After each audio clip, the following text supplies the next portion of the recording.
Hola chicos y chicas, ¿cómo están? Bueno, pues vamos a seguir con las clases de biotecnología. En esta ocasión vamos a ver secuenciación, que es uno de los temas más importantes porque es la tecnología más novedosa que hay ahorita para identificar secuencias de genes, y por supuesto eso nos provee de muchísima información sobre los microorganismos y organismos macroscópicos, ¿no? Como nosotros. Entonces, antes que nada vamos a tratar de entender en qué fundamentos o métodos está fundamentado más bien la secuenciación. Entonces, el método inicial, como se surgió la secuenciación, fue gracias a este señor Sanger, que todavía tiene el nombre de secuenciación por método de Sanger. Y él lo que utilizó fue una idea basada en el PCR. ¿Okay? Entonces ustedes ya saben cuál es el fundamento del PCR. Recuerden que tenemos una secuencia que posee una región específica que nos interesa, un gen que nosotros queremos amplificar, y entonces la amplificación se va a poder dar gracias a que tenemos un primer que va a servir como punto de anclaje para la polimerasa. Vamos a colocar polimerasa, nucleótidos, y de manera cíclica se va a estar dando pues una replicación del fragmento específico, y al final vamos a tener un montón de copias de una misma, pues de un mismo fragmento de DNA, ¿no? A estos recuerden que les llamamos amplicones. Ahora, ¿qué va a ser o cómo va a ser diferente la secuenciación? En la secuenciación por método de Sanger, que es la primera que se hizo, la idea original que se le ocurrió a Sanger, que fue a mí bastante brillante, fue el tener un solo primer. ¿Okay? Eso es muy importante. En la secuenciación tenemos un solo primer, no vamos a tener dos. Vamos a tener un solo primer que sirva como punto de anclaje para la secuencia que queremos secuenciar, que va a estar aquí adelante, y vamos a utilizar como segundo método importante la electroforesis, ¿no? Entonces va a tener que haber una electroforesis en un gel, y ahorita vamos a explicar un poco más en qué consiste. Entonces, ¿cuál es la condición para que esto pueda suceder? Bueno, Sanger lo que hizo fue diseñar un experimento que conllevaba 4 tubos distintos. Van a ser 4 reacciones de PCR, por así decirlo, 4 reacciones de secuenciación. Entonces, en el tubo número 1 colocaba DNTPs con DDATP. ¿Ok? Entonces recordemos que DNTPs quiere decir desoxinucleótidos trifosfatados. Recuerden que todos los nucleótidos tienen que estar desoxigenados, o bueno, tienen que estar libres de oxígeno para que se pueda dar la continuación de la polimerización. Pero cuando tenemos un dideoxi ATP, es decir, que ya no tiene el 2' desoxigenado, sino que además no tiene el 3' desoxigenado, es decir, tiene una doble desoxigenación, tanto en el 2' como estas, pero también en el 3'. Entonces, la polimerasa no puede continuar, no puede seguir su polimerización, se detiene en ese momento y entonces se acaba la reacción de la polimerasa. ¿Esto entonces qué ventaja nos va a dar? Ok, recordemos, aquí tenemos DNTPs con DDATPs. En el segundo tubo tenemos DNTPs con DDCTPs. En el tercer tubo tenemos DNTPs con DDGTPs. Y en el cuarto tenemos DNTPs con DDTTP. Este es timina, guanina, citosina y adenina. ¿Okay? Entonces aquí vamos a tener adeninas que van a detener la reacción junto con nucleótidos que incluyen adeninas también, pero que esas sí van a continuar la reacción. Acá vamos a tener citosinas que no permitan que continúe la reacción, guaninas y timinas, que no van a continuar la reacción. ¿ok? Y nucleótidos en todos ellos, es importante que haya nucleótidos que sí mantengan la reacción constante, de los nucleótidos de los 4 tipos, ¿de acuerdo? Entonces, ¿qué va a suceder? Va a empezar la reacción de PCR, ¿no? Basándonos solamente en un primer, y entonces la polimerasa va a comenzar a poner el nucleótido que le corresponde al nucleótido que tiene la secuencia molde. Entonces, si es una C, pues le correspondería una G, ¿no? Entonces coloca una G, pone una G de los DNTPs, esto va a suceder en prácticamente todos, y luego se encuentra con una T. Entonces tiene que poner una adenina.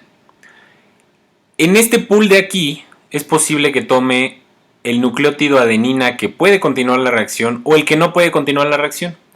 Si de casualidad le atina al que no puede continuar la reacción, entonces se colocará la A, aquí está, en rojo, y entonces la reacción no puede continuar y quedará un fragmento de 2 pares de bases, junto con el tamaño del primer. Si sí continúa, si sí le atina la polimerasa a un DNTP, una adenina DNTP, y entonces esto va a continuar la reacción y va a seguir con TT, CG, hasta que encuentre otra adenina y va a tener que elegir entre estas dos. Acuérdense que esta elección es aleatoria. Entonces puede que coloque una A que pueda continuar la reacción o una A que ya no continúe la reacción. Y entonces aquí se frena la reacción, aquí continúa y aquí se frena la reacción. ¿Sí? Entonces fíjense cómo esto está sucediendo en cada tubo para cada una de las letras de los nucleótidos. ¿De acuerdo? Aquí la G es la primera, entonces puede que haya un fragmento de una sola base, o puede que continúe y llegue hasta acá, etc. ¿Ok? Si me están siguiendo hasta ahí, entonces lo que podrán estar viendo en este momento es algo muy importante. Y es que en cada tubito se están generando fragmentos que son de diferentes tamaños y que son, además de diferentes tamaños, correspondientes a la letra que se está colocando. Es decir, a la A en este tubo, a la C en este tubo, a la G en este tubo y a la T en este tubo. Entonces esta es una idea brillante porque si recordamos que la electroforesis tiene como fundamento la separación de ácidos nucleicos por su tamaño, estarán viendo que aquí tenemos un tamaño distinto que este, un tamaño distinto que este, pero incluso un tamaño distinto que este y que todos estos fragmentos. Entonces cada fragmento va a ser de un tamaño distinto, gracias a esta combinación de aleatoriedad entre los que posibilitan la reacción y los que no lo posibilitan. Y entonces lo que queda hacer ahora es correr un gel.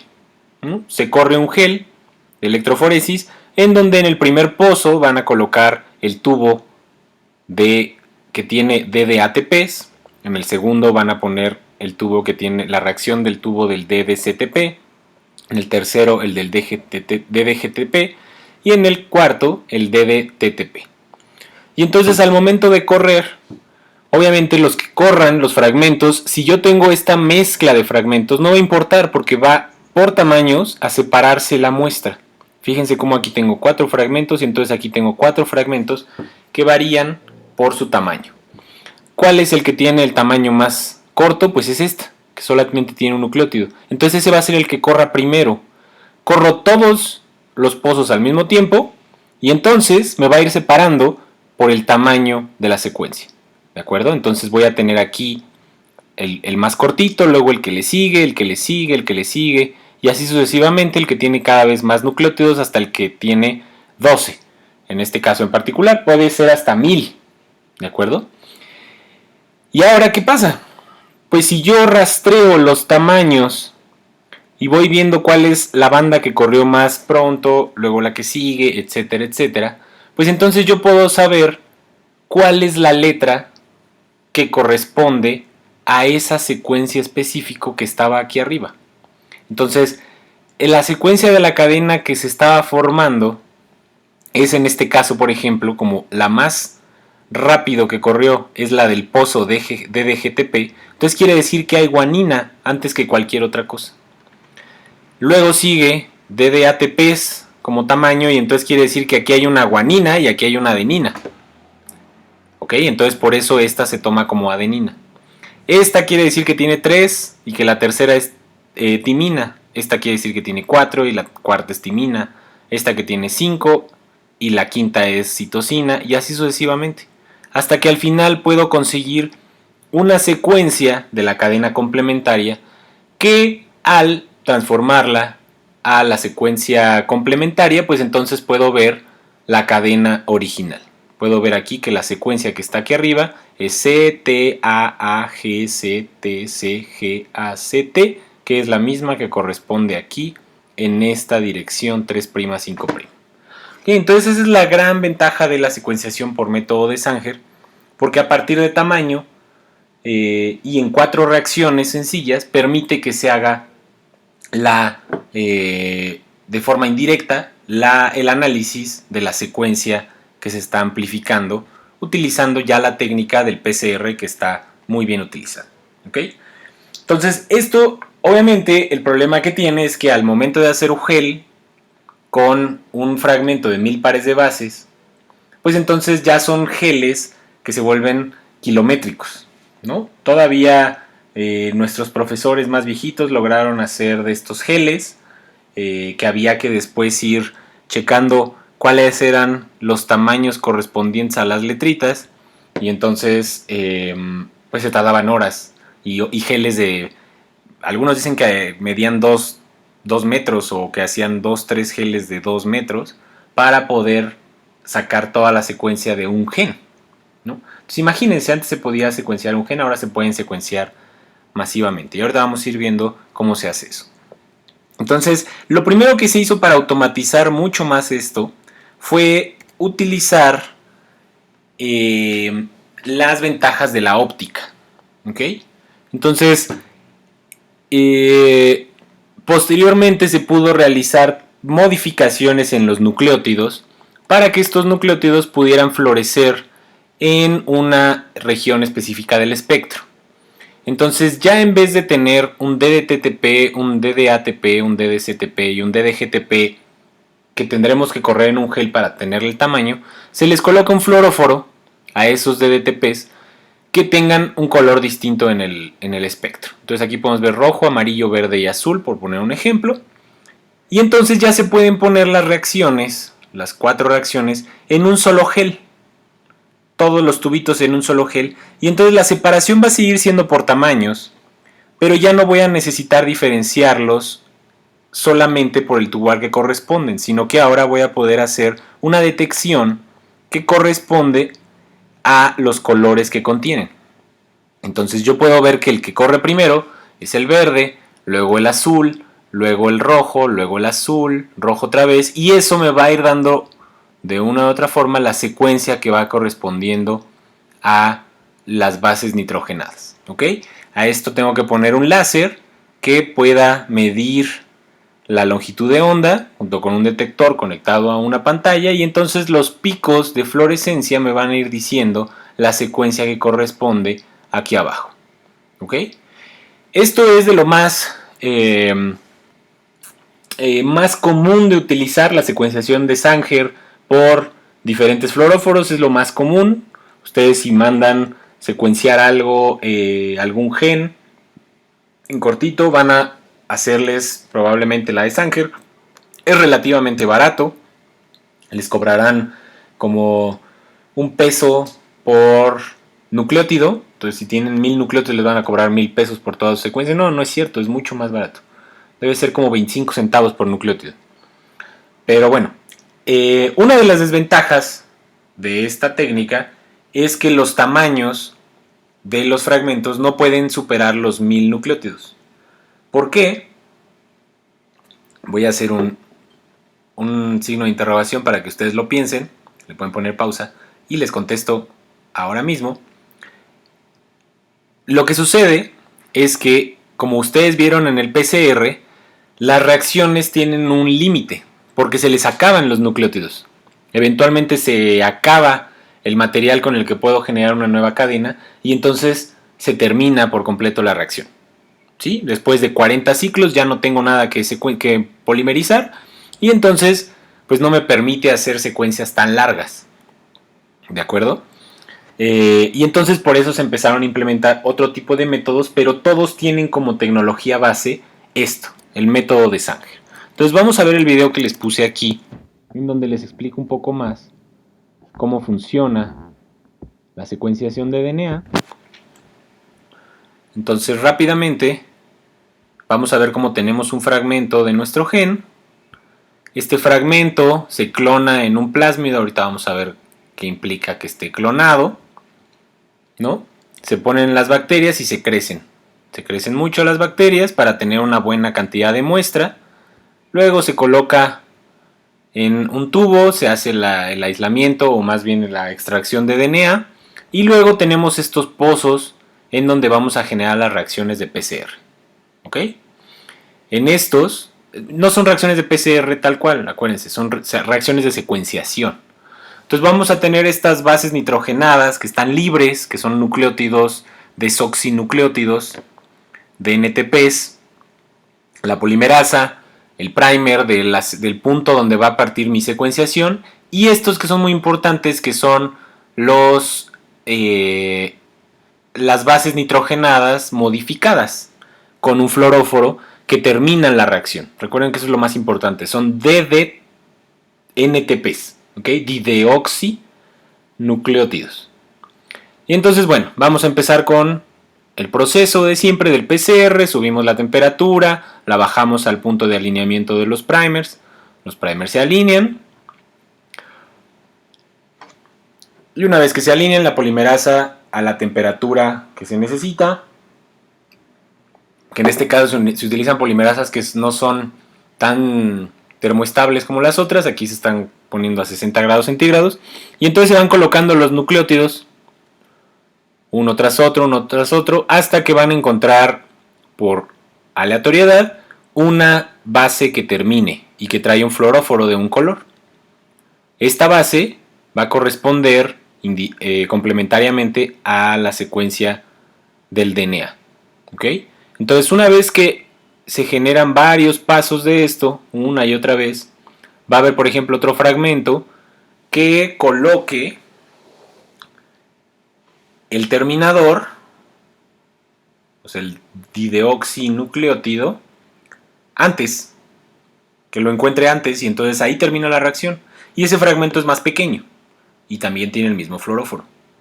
Vamos a tener otro, va a ser el mismo proceso y lo va a encontrar el verde más adelante. Y así va a ir encontrando todas las reacciones. ¿Ok? Se está dando todas y entonces tenemos de diferentes tamaños y con su terminador correspondiente a un color, a una fluorescencia. ¿Ok? Después se hace una electroforesis, pero ahora se usa la electroforesis en capilares. Eso es muy importante. Ya no vamos a hacer un gel gigantesco, sino que ahora se coloca la agarose en un capilar. Los capilares son pues tubos muy pequeñitos, muy delgaditos, que van a permitir el paso del DNA, pero que no van a necesitar una maquinaria, ¿saben?, gigantesca, un gel de metros, sino que en unos cuantos centímetros puedo correr todo mi gel. Y además la ventaja es que permite que haya un láser que atraviese ese gel de agarose microscópico.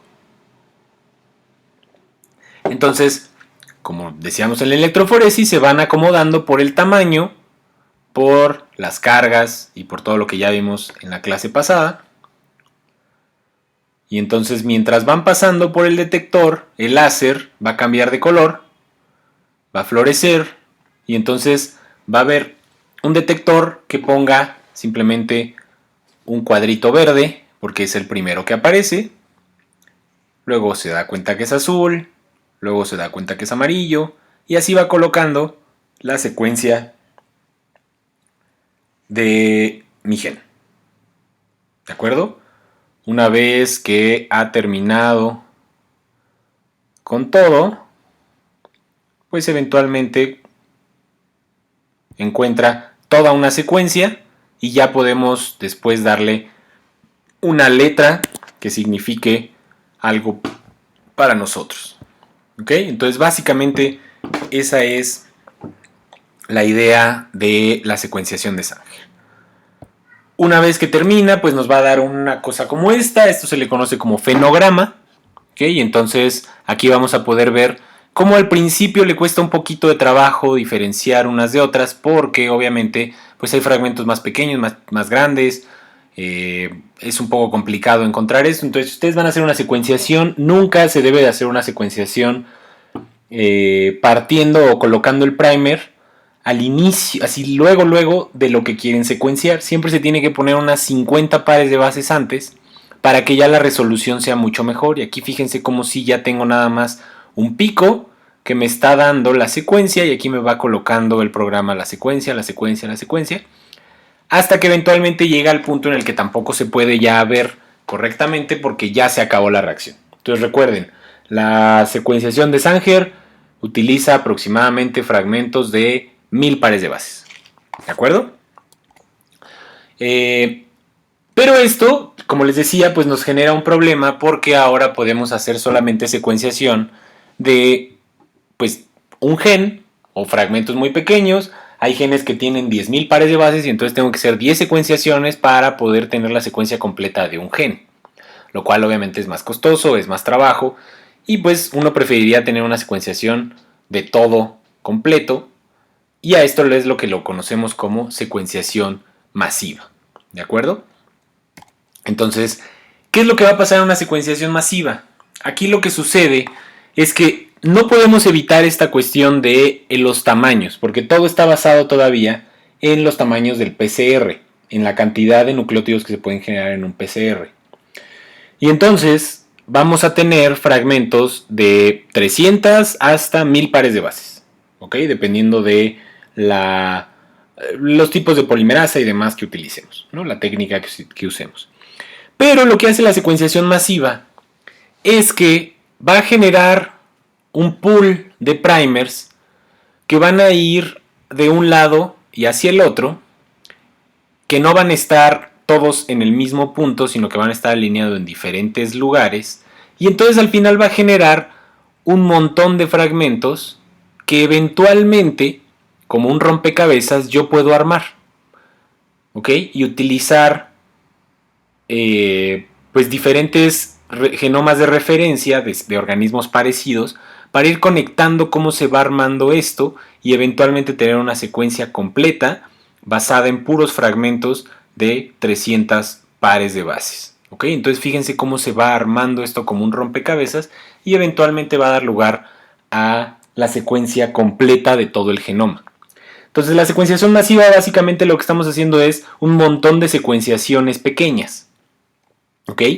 Pero, pues, ¿cuál es la diferencia entonces de hacerlo uno ahí en su tubito y la secuenciación masiva? Que hay aparatos que lo hacen o técnicas que lo hacen de forma autómata o autónoma, y estos aparatos lo que permiten es que en vez de tener una secuenciación masiva que a mí como persona me tomaría pues meses, lo hacen en unas cuantas horas, porque hacen todo en una misma reacción en cortito. Entonces vamos a ver las técnicas que se han desarrollado, porque eso ha permitido que ahora sí tengamos una cantidad de secuencias brutales de prácticamente cualquier organismo que encontramos. Se tiene que secuenciar, pegar y entonces poder generar pues estas bases de datos que tienen toda esa información. ¿Ok? Entonces tenemos básicamente dos tipos, bueno, no, tenemos tres tipos de tecnologías basadas en secuenciación masiva. Eso sería la de PacBio, esa sería una que ahorita la vamos a ver con más detalle. Las de emulsión y las que son de no recuerdo bien cómo se les dice, pero de una base metálica, ¿ok? O solid phase. Y bueno, ahorita vamos a ver las características de cada una. Pero lo que sí es que todas ellas requieren de un proceso específico, que es tener el genoma completo del DNA, ¿no? El genoma del organismo que estamos queriendo secuenciar. Tiene que haber un proceso de fragmentación, o sea, primero tenemos que todo ese pedazo gigante de DNA lo tenemos que cortar en millones de cachitos, y después tenemos que hacer un tagging. Tag es como ponerle un punto de referencia, es como los tags son estos como círculos que se utilizan para atinarle a los arqueros. Esos son un tag, son un punto de referencia que sirva para comenzar, ¿no? Que básicamente esos adaptadores nos van a servir como puntos de anclaje para los primers. O sea, para saber, porque si tengo un genoma gigantesco no voy a saber qué tipos de primers tengo que diseñar. Entonces utilizo esos adaptadores, se le ponen al fragmento de DNA y entonces al ligar esa parte ya tengo los primers conocidos que van a ser dirigidos hacia esos adaptadores para ya no tener que estar investigando los tipos de secuencia que tienen. Todos ellos, excepto el PacBio, requieren un proceso de amplificación por PCR, ¿no? Tengo que hacer PCRs de una u otra forma y después viene la detección de las secuencias con los diferentes equipos que tienen de diferentes empresas, ¿no?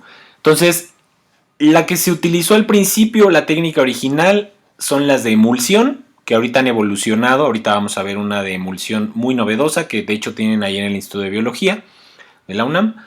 El Illumina, que es el más común ahorita, digamos que es la coca de las amplificaciones y secuenciaciones.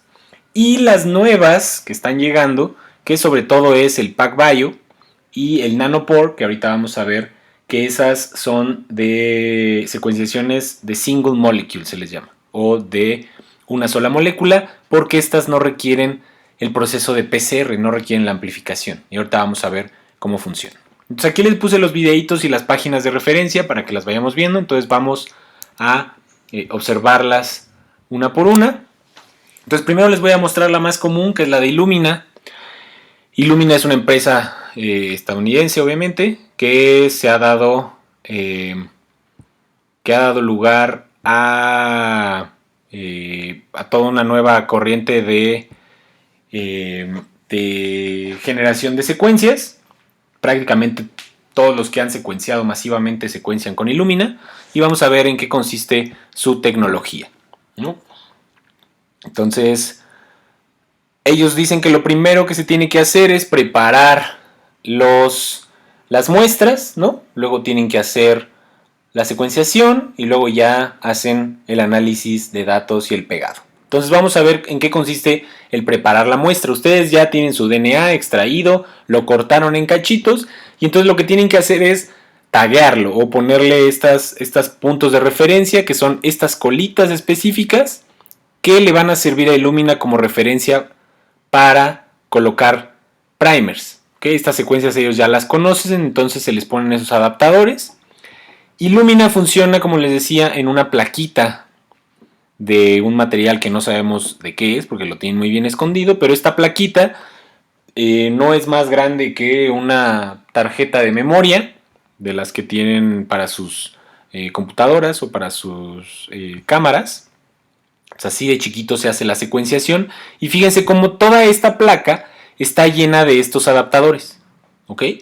Esto se hace de forma aleatoria, se colocan adaptadores así en una mezcla, se colocan todos los adaptadores uno tras de otro y entonces ustedes ya tienen fragmentos que están unidos. Este es el fragmento que se quiere secuenciar de su genoma, ¿ok? Y entonces tienen este adaptador que corresponde a alguno de los adaptadores que están aquí, ¿ok? Generalmente son 2 o 3. Y entonces van a hacer este proceso de generación de clústeres simplemente para que tengan una buena cantidad de muestra y el lector pueda detectar bastante bien el número, o más bien las bases nitrogenadas que se están observando. Entonces se genera el clúster porque se hace una amplificación, luego se separa con una desnaturalización y luego como el fragmento amplificado tiene también la secuencia del otro primer, pues entonces puede pegarse a este otro, generar la polimerización y ahora tengo 2 fragmentos que además están pegaditos uno del otro. Entonces así es como se está generando un clúster. Después de varias reacciones, una tras otra, Entonces empiezan a tener amontonamientos, ¿no?, de fragmentos, y así es como ya pueden detectar con un pozo, o más bien con un lector, la secuenciación. ¿Ok? Entonces, una vez que ya tienen sus clústeres definidos, aquí les había puesto, si lo ven acá, cómo están los clústeres. Aquí están, por ejemplo, ya hechos algunos clústeres, fíjense. Entonces tienen varios clústeres ahí colocados. Y ahora se puede hacer la secuenciación como habíamos visto el proceso, similar a lo que hace Sanger. Entonces, si tenemos una A, va a colocar la T y eso va a florecer. Ahora aquí no tienen estos nucleótidos que detienen la reacción, sino que más bien tienen nucleótidos que cuando se polimerizan liberan el fluoróforo, ¿okay?, el colorante. Y entonces el detector lo va haciendo inmediatamente después de que se coloca la base nitrogenada. Entonces fíjense cómo va poniendo azul, azul por cada ciclo, y entonces vamos viendo en tiempo real el nucleótido que se está colocando. ¿Ok? Entonces va uno tras otro, y eso va floreciendo. Fíjense cómo es como una foto que se toma. ¡Fum! ¿Ok? Entonces eventualmente todo eso está en la plaquita. Esta plaquita, mientras está sucediendo todo esto, está siendo detectada por un lector. Y entonces fíjense cómo hicieron un acercamiento. Aquí tienen un cuadrito que va a tener todos esos clústeres pequeñitos, ¿ok?, de secuencias. Y cada uno de los puntitos que ustedes van a ver a continuación es un clúster de la secuencia que ustedes están buscando. Entonces, eso que veíamos en Sanger que sucedía en un tubito, está sucediendo en cada uno de estos puntos. Aquí hay un fragmento secuenciado, aquí hay otro fragmento secuenciado, aquí hay otro fragmento, otro. Y es posible que en algunos casos se repita. Pero, como lo estamos haciendo aleatoriamente, eventualmente vamos a poder secuenciar todos y cada uno de los fragmentos del DNA que se purificó y que se fragmentó en millones y millones de pedazos. ¿Ok? Entonces, cada uno de estos puntitos es un clúster, y fíjense cómo la reacción se va dando en tiempo real, y entonces los colores van a ir cambiando uno tras otro. Eso que está cambiando quiere decir que se está colocando uno u otro de los nucleótidos. ¿Ok? Vamos a ponerlo una vez más. Entonces, tenemos nuestra plaquita y hay un detector que está justo donde estamos nosotros ahorita y está detectando los colores que se van pintando, y de ahí va haciendo la selección del nucleótido. ¿Ok? Así de sencillo. Entonces, eventualmente va a tener un montón de fragmentos que se van a poder colocar. Algunos salen muy repetidos, casi todos iguales. Eso va a depender de la aleatoriedad, pero eventualmente voy a tener cachos que van a ser similares y por tanto voy a poder pegarlos como un rompecabezas sobre un marco de referencia. Y así es como yo genero eventualmente la secuenciación de todo el genoma. ¿Ok? Esa sería la primera, la de Illumina, que como les decía es la más utilizada. Ahora vamos a ver una de emulsión. La de emulsión original ya prácticamente no se utiliza, que es la que usaba Roche. Ellos fueron los primeros en hacer una secuenciación masiva. Pero ahora se utiliza como la más novedosa el Ion Torrent. ¿Ok? Entonces, Ion Torrent tiene una tecnología muy interesante porque utiliza una tecnología basada en el pH. ¿Ok? En los cambios de pH. Entonces tiene los potenciómetros más pequeños del planeta, o pechámetros, como me gusta decirle, que es el nombre correcto de hecho. Y entonces en este sistema ellos lo que van a hacer, déjenme ver si sí es, sí. Entonces ellos tienen unos chips pequeñitos, en los cuales van a tener millones de pozos. ¿Ok?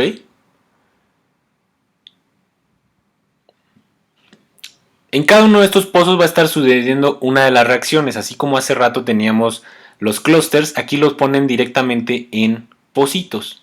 y en cada pozo va a estar sucediendo una de las reacciones. Porque en cada pozo van a generar, y se llama de emulsión, porque van a generar este tipo de cosas. ¿Ok? Al principio esto se lo conocía como pirosecuenciación, a lo mejor lo escuchan en algún momento como pirosecuenciación. Pero ahora se utiliza la secuenciación por emulsión porque estas son pequeñas bolitas que permiten el pegado de los fragmentos del DNA, esos que en Illumina se pegaban sobre la tabla, aquí se pegan en estas burbujas, ¿no?, de emulsión que no se van a disolver en el agua, son de grasita, de glicerol me parece, no sé exactamente de qué son, pero entonces todas estas bolitas se van a ir poniendo cada una en un pozo. Fíjense cómo cabe cada una en un pozo. Habrá pozos que no le queda ninguna, habrá otros que tengan diferentes. Pero siempre va a caber uno o ninguno, ¿de acuerdo? Y entonces, en este tubito, en este pocito, van a tener la posibilidad de rellenar con un buffer para generar la reacción. Entonces esto se va a ir haciendo por ciclos. Cada ciclo se va a quitar todo el pozo y volver a rellenar. Y luego sucede la primera polimerización. Una vez más, se rellena, polimerización. Se vacía, se rellena, polimerización. ¿Ok? Eso es lo importante. Y aquí abajo van a tener un potenciómetro. Entonces aquí están todos los fragmentos del DNA, que son idénticos unos con otros. Y en cada pocito tienen fragmentos distintos de esta emulsión. Entonces, ¿qué va a pasar? Yo tengo mi DNA fragmentado ahí. Y en cada una de las reacciones, cada vez que se genera una polimerización, que se une a una base, eso libera hidrógenos. ¿Ok? Por el simple hecho de que estás generando un enlace fosfodiéster. ¿Ok? Entonces se libera como parte de la reacción un hidrógeno. Entonces, cada vez que se libere, se va a producir un hidrógeno. ¿Ok? La cuestión va a ser que en cada ciclo, lo que va a ir poniendo el equipo es una de las bases nitrogenadas. Entonces, en el primer ciclo va a poner Gs, en el segundo va a poner As, en el tercero va a poner Ts, luego Cs y luego va a ir repitiendo. ¿Ok? Entonces, ¿qué va a pasar? Si el potenciómetro no cambia al momento de poner las Gs, quiere decir que no se colocó una G en ese momento. Entonces aquí no hay Gs. Si pasa la A y no se pone nada, tampoco. Pero si pasa la T y el potenciómetro aumenta, entonces quiere decir que ahí había una T. Y eso ya me está dando una secuencia de lo que está sucediendo.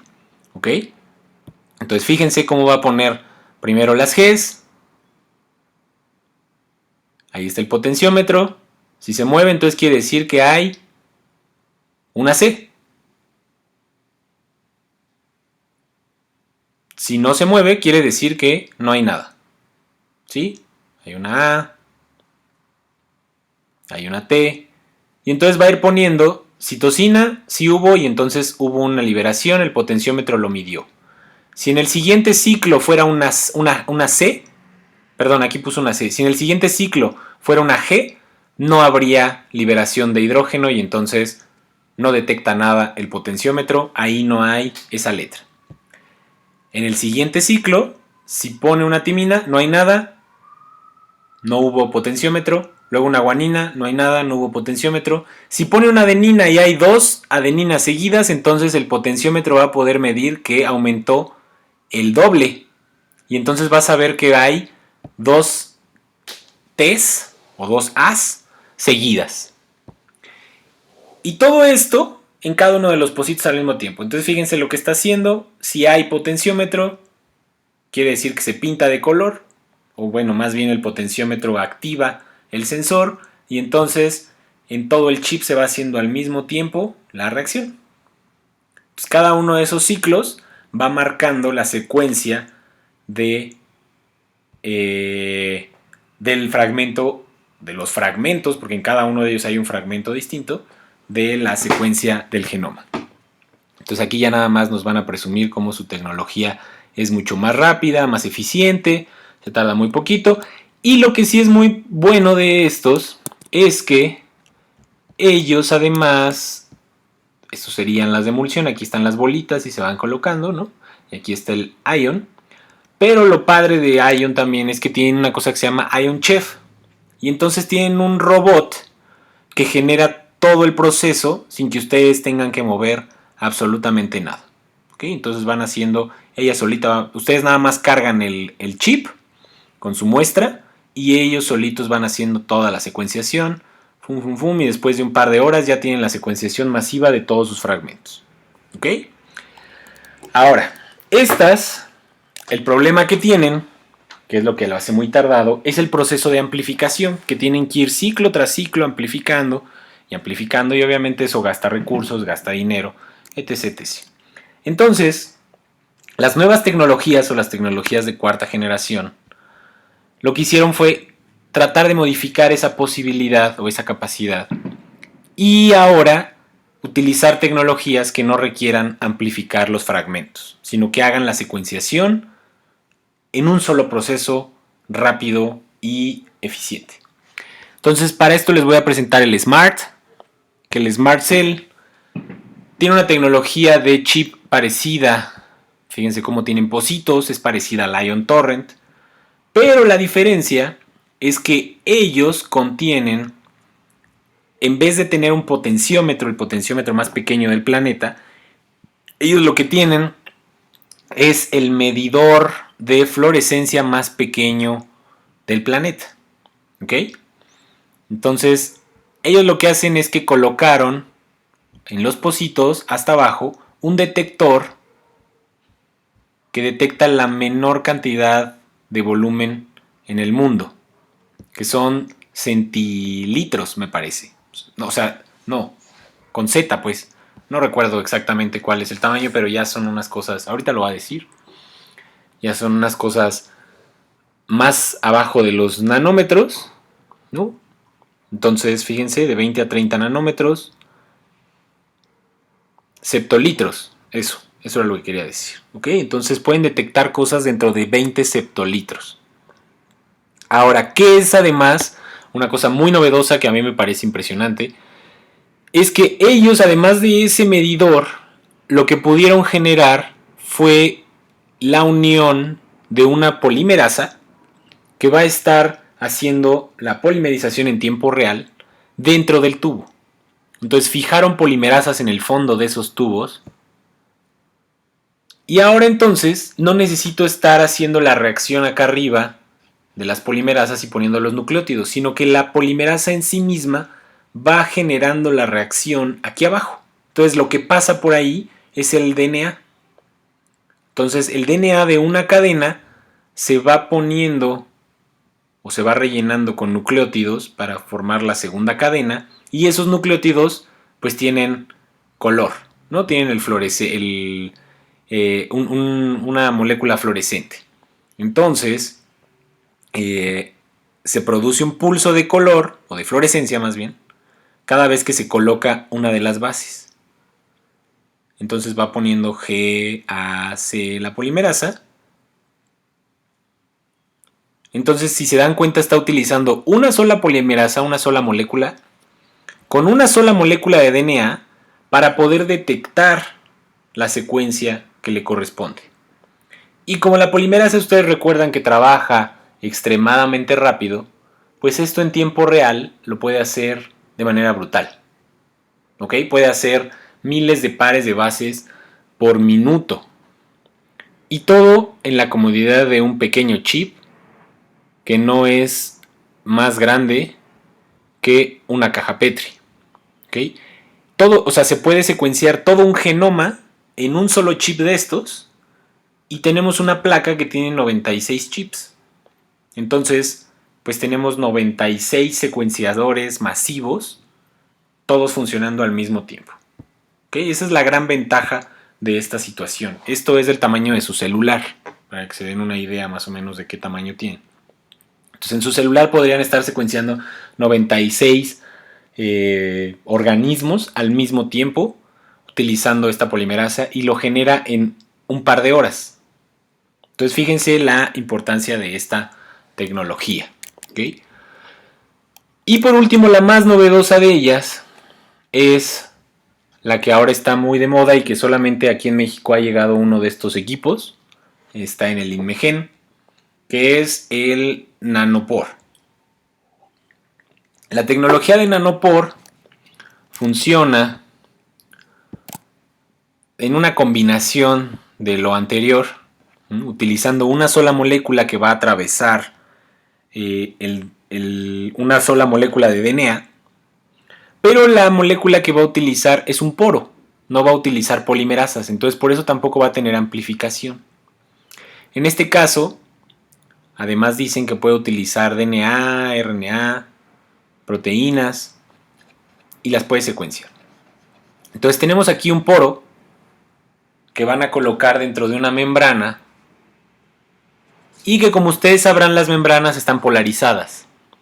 Y cuando una cosa pasa a través de una membrana, cambia la polaridad de esa membrana. Entonces, si ustedes pueden medir el cambio en la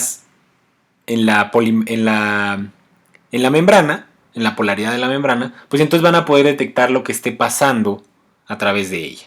Sobre todo si hay moléculas que siempre van a generar la misma polaridad. Entonces ponen un poro que está pasando agua y cuando pasa una base nitrogenada va a cambiar la polaridad. Si pasa una más grande, entonces la polaridad es mucho más grande y la detección cambia. Si se tapa el poro, pues entonces la polaridad es totalmente distinta. ¿Ok? Entonces, si ustedes tienen DNA, lo que puede pasar es que ustedes colocan un poro que pase, que tenga una helicasa, que va a ir pasando las bases nitrogenadas y que va a ir cambiando la polaridad de la membrana dependiendo de la secuencia que se tiene. Entonces, si tengo una G, va a bajar hasta acá, si tengo T, va a bajar acá, si tengo G, T, etcétera, etcétera. Y si ustedes conocen este patrón, pues entonces pueden determinar la secuencia que se va a ir dando. Fíjense cómo va a haber una helicasa que va a pasar y va a ir cambiando la membrana. Y si ustedes tienen un detector de esto, pues entonces eventualmente van a poder sacar toda su secuencia en cuestión de minutos. Si ustedes además ponen muchos poros, pues entonces pueden pasar muchas secuencias al mismo tiempo y así tener una secuenciación mucho más rápida. ¿Ok? Fíjense cómo va secuenciando uno tras otro. Y lo importante es que van a poder secuenciar ahora ya no en fragmentos de Sanger, en fragmentos de 1000, sino que ahora van a poder llegar hasta gigabases, hasta miles de millones de pares de bases. ¿Ok? Fíjense, aquí está haciéndolo.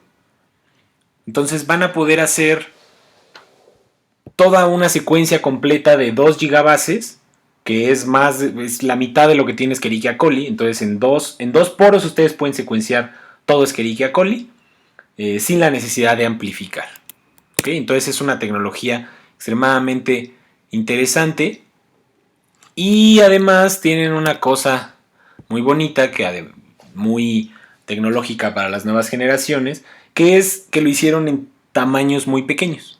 Entonces tienen el Minion, que es Mini Ion, que en este solo pedacito pueden tener un secuenciador masivo. O sea, aquí está el chip en donde van a estar detectando, lo conectan a su laptop en cualquier parte del mundo y ustedes pueden hacer secuenciación masiva de un organismo. Entonces estos se los han llevado, por ejemplo, a la Antártida, se los han llevado a otros lugares como montañas, volcanes, donde pueden hacer secuenciación in situ, porque no necesitan nada más que su compu y el secuenciador masivo Minion. Y de hecho están ya hablando de generar algo que se llama Smidion, que sería un secuenciador que se puede conectar a su celular y entonces ustedes pueden estar en una fiesta con sus amigos y decir quién quiere que le secuencie su DNA y entonces se secuencian sus DNAs como si fuera cualquier cosa, ¿no? Entonces es una tecnología que ya está revolucionando de forma brutal todo lo que conocemos sobre secuenciación, y el futuro pues esperemos que ya nos alcance y podamos tener esto que vemos en las películas como Gattaca. ¿Ok?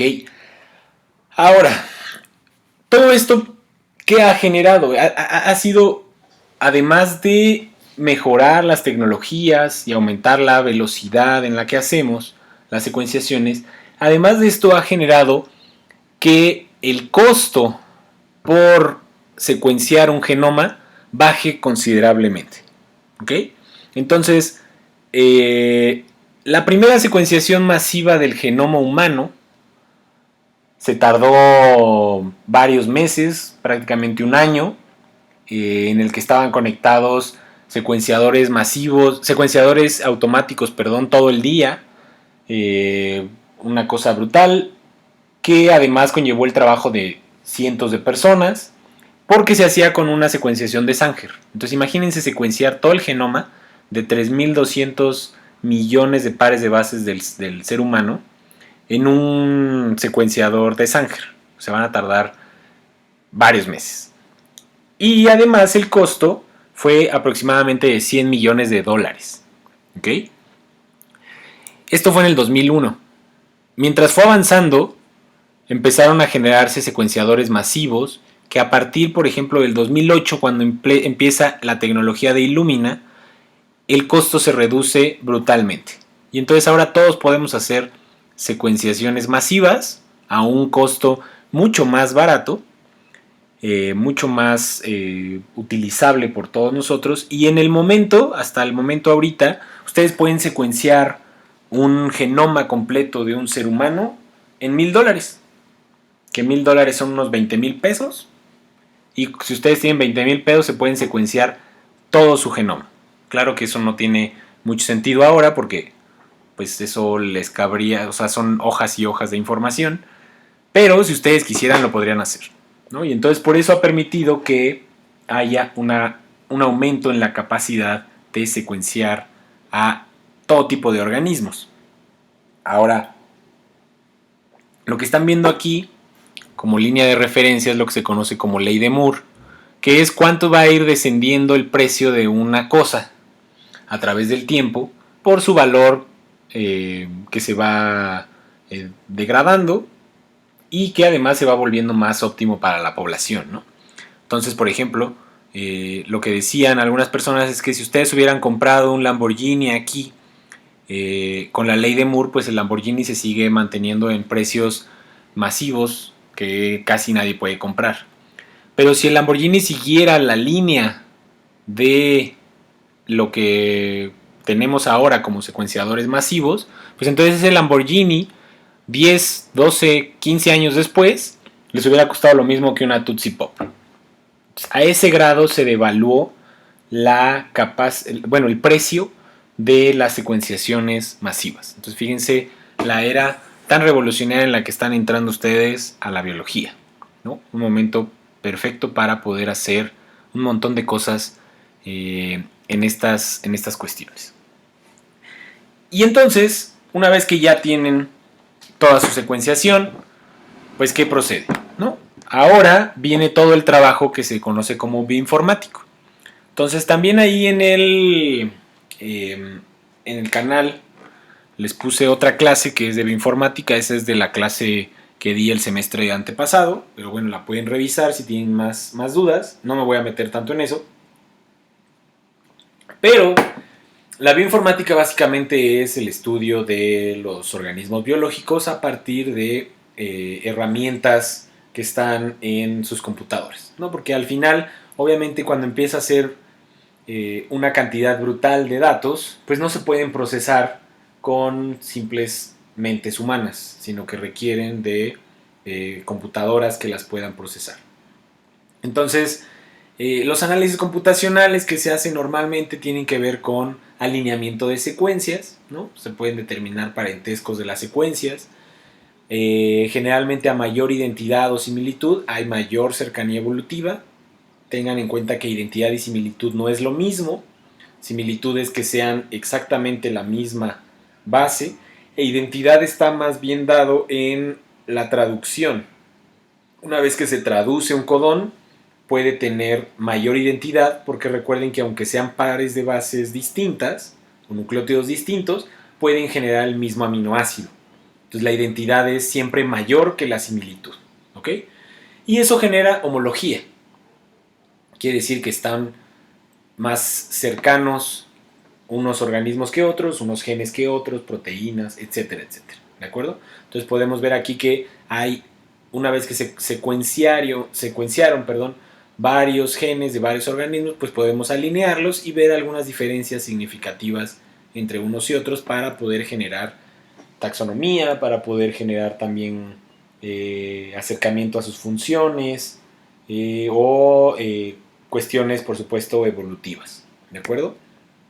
Entonces, para que ustedes lo sepan, hay bases de datos inmensas, que hablo más a fondo en el otro video que les decía, que pues tienen todos los genomas que se han encontrado hasta el momento. Ustedes sí generan una secuenciación masiva y tienen un nuevo genoma, lo tienen que meter, publicar en alguna de estas bases de preferencia para que todo el mundo ahora lo pueda utilizar.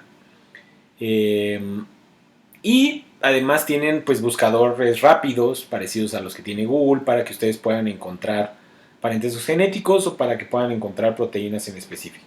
Aquí les pongo unas que son el NCBI, el KEGG y el EBI, son de las más usadas. Sobre todo el NCBI sirve como punto de referencia de las secuencias en bruto. Y el KEGG, la ventaja que tiene es que además hace el análisis del metabolismo. Entonces les puede decir en qué puntos de una ruta metabólica se encuentra implicado tal o cual gen. ¿De acuerdo? Entonces por eso son muy eficientes. Obviamente ustedes, si quieren dedicarse a la bioinformática, tienen que meterse a dar un salto gigantesco a esa situación. Pueden meterse con personas a hacer su servicio social con bioinformática y encontrarán muchísimas herramientas que les dan y les describen muchísimas otras cosas. Es todo un mundo. Hay gente que hace tesis, que hay gente que vive de bioinformática y por supuesto pues la programación es parte de eso. Entonces tendrán que tomar algún cursito de programación. Ahora, esta secuenciación masiva lo que ha permitido también es una técnica novedosa que sobre todo funciona para bacterias o conjuntos de microorganismos que están en poblaciones complejas y es lo que se conoce como metagenómica. ¿Okay? Entonces, lo que se genera en la secuenciación metagenómica es la secuenciación de genomas de una población completa y no de un tipo de organismo o de un tipo de genes específico. ¿Okay? Entonces, lo que se va a hacer es secuenciar todos los genomas y se van a tratar como un organismo complejo. Entonces ya no vamos a decir el genoma de Escherichia coli, sino el genoma de la microbiota intestinal de Daniel, en mi caso, ¿no? O de de las personas que viven en situación de calle, no sé, o de los japoneses, ¿saben? Cada uno de ellos puede tener un tipo de microbiota y por tanto la metagenómica nos permite estudiarlos como una población compleja, no por cada una de las bacterias que contienen. Entonces, ¿en qué consiste el proceso de metagenómica o cómo se genera una base de datos de metagenómica? Obviamente va a conllevar una secuenciación masiva, pero para generar eso tienen que hacer una biblioteca génica, eso es lo que se llama, en la cual ustedes van a fragmentar el DNA de todo lo que tienen ahí. ¿Ok? Todo. Ya no es un organismo específico, ya no lo meten en una bacteria en específico, sino es el genoma completo de lo que ustedes hayan sacado. Eso facilita muchísimo porque ya no hay que aislar a los organismos, sino simplemente se extrae todo el DNA. Una vez que se extrae, se clona en vectores, ¿no? O se liga a adaptadores dependiendo de la técnica que vayan a utilizar y luego se hace pues una secuenciación masiva a partir de pirosecuenciación. Pueden utilizar la de Illumina o las nuevas tecnologías que obviamente van a ayudar porque van a tener genomas gigantescos. Imagínense, son los genomas de toda una población de bacterias juntos. ¿Okay? Una vez que tienen eso, entonces van a darse cuenta que el metagenoma va a tener secuencias similares en algunas cosas y esto les va a permitir entender la diversidad de organismos que se tiene. Por ejemplo, si yo tengo aquí 8 organismos verdes, 3 rojos y uno azul, pues entonces al momento de hacer la secuenciación voy a darme cuenta que hay muchos más fragmentos verdes que rojos que azules. Y entonces voy a poder analizar que la comunidad tiene cierta diversidad que puede ser diferente a la de otro lugar. Digamos, este es el intestino y esta es la boca. Y entonces eso nos da obviamente información sobre cómo están los microorganismos de nuestro cuerpo. ¿Ok? En este caso, yo puedo también encontrar si hay genes que se comparten entre los organismos. Por ejemplo, esta secuencia podría ser muy similar a esta, entonces tengo el mismo gen y buscarle funciones de parentesco o simplemente hacer un análisis taxonómico, ¿ok? O evolutivo. Entonces, básicamente de eso se trata la metagenómica, ¿ok? Entonces voy a terminar hasta aquí la clase del día de hoy y la próxima seguiremos con lo que ya es transgénesis o modificaciones de los genomas de todos estos organismos para biotecnología. Saludos.